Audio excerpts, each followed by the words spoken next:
My ethnography project was on understanding women's experiences in university gym environments.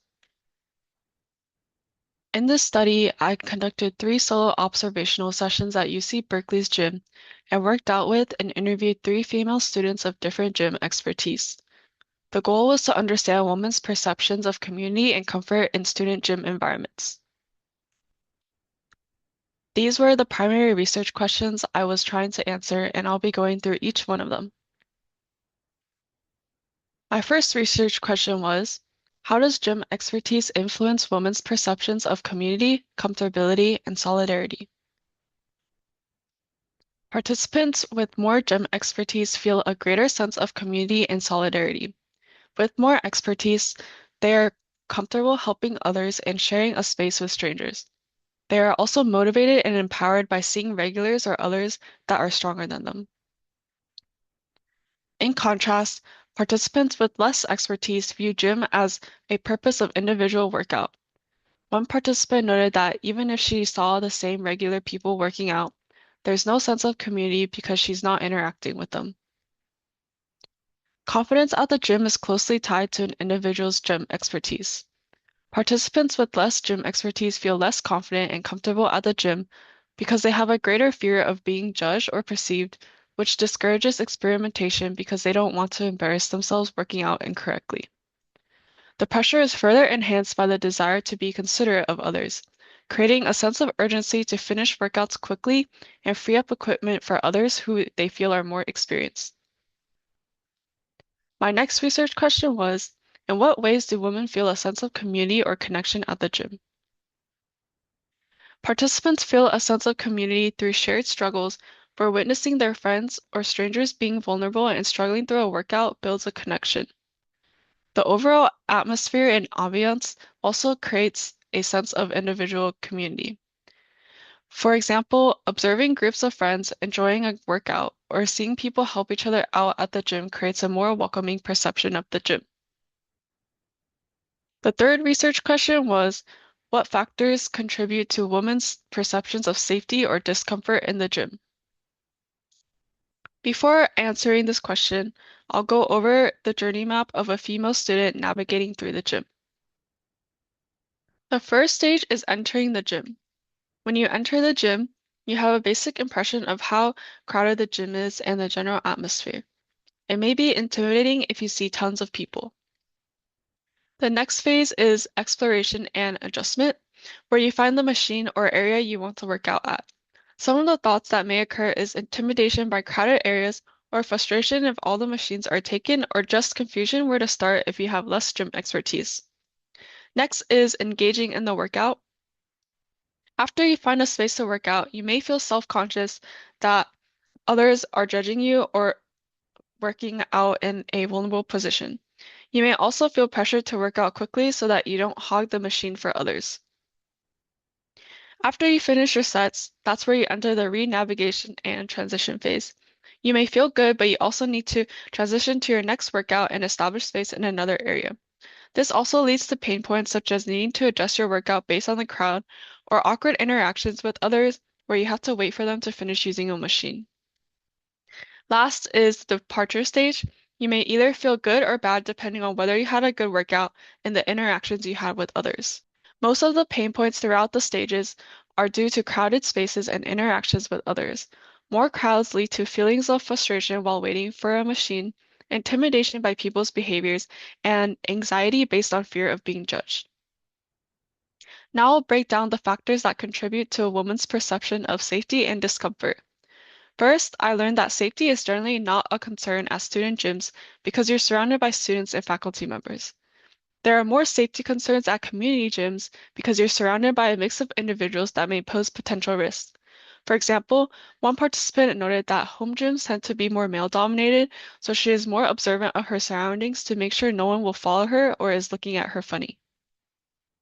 That leads me to my next point. The presence of men does not lead to discomfort or safety issues in a campus gym. Multiple participants mentioned the idea that men are always going to be at the gym. Instead, the way men communicate and navigate shared equipment may lead to discomfort. For example, loud grunting or slamming weights on the floor cause discomfort. These are all examples of how people establish space. In general, the way people occupy space and signal intentions at the gym impact comfort levels. Aggressive claiming of a space through slamming weights or asking for a machine rudely leads to uncomfortable experiences. Participants mentioned that they would feel comfortable if a guy approached them to correct their form, as long as the way they delivered the message was out of good intentions rather than in a rude manner. The main source of discomfort was crowds. Crowds reduce personal space and increases the likelihood of feeling watched, perceived, and judged. When there's more people, participants felt pressure to finish a machine quickly for others to use. With machines taken, this also impacts their gym routine, where they had to either wait for someone to finish or find another workout to do instead. Participants also felt it was awkward waiting for someone to finish a machine too. Overall, more people amplifies feelings of discomfort and self-consciousness. I also learned that discomfort and self-consciousness are two distinct experiences. Discomfort stems from external factors such as crowds or others' behaviors, whereas self-consciousness is an internal feeling tied to self-perception. For example, I observed that participants with less gym expertise have overlapping experiences where they already feel self-conscious for not knowing what they're doing at the gym, and the feelings of discomfort from crowds or other behaviors from others further intensify self-consciousness due to the idea of constantly being perceived or judged as weak or having incorrect form. In contrast, participants with more gym expertise have more distinct feelings where they're generally comfortable in navigating the gym, establishing space, and less bothered by others' behaviors in crowded environments, but they may feel occasionally self-conscious or ashamed for not being as strong as someone else. While crowds may often cause discomfort and increase self-consciousness, crowds may also have a positive effect depending on the person. For example, one participant noted that it was empowering seeing other girls lift heavy weights, so it further motivated her. Similar to question 2 of my research question, there's a sense of community and connection seeing others being vulnerable and positive interactions. I also learned that the physical environment contributes to discomfort more for participants with less gym expertise. For example, one participant noted that they're uncomfortable around mirrors because of the possibility that they are being perceived in a different angle you wouldn't be able to notice. Similarly, if equipment placement leaves someone working out in a vulnerable position in front of others, that may also cause discomfort. Another participant noted that she's hesitant to try any machines she can't easily find the instructions to. This shows how gym layout and signs impact the comfort levels of people. In contrast, participants with more gym expertise are more frustrated by the lack of equipment rather than the physical layout. They navigate around the physical environment based on the availability of machine and which workouts are most efficient to their time schedule. My last research question was, what strategies do women use to manage discomfort in the gym, and how do these strategies vary by gym expertise? Participants of mixed expertise mentioned using headphones to stay focused within their own space and drown out distractions such as men grunting loudly.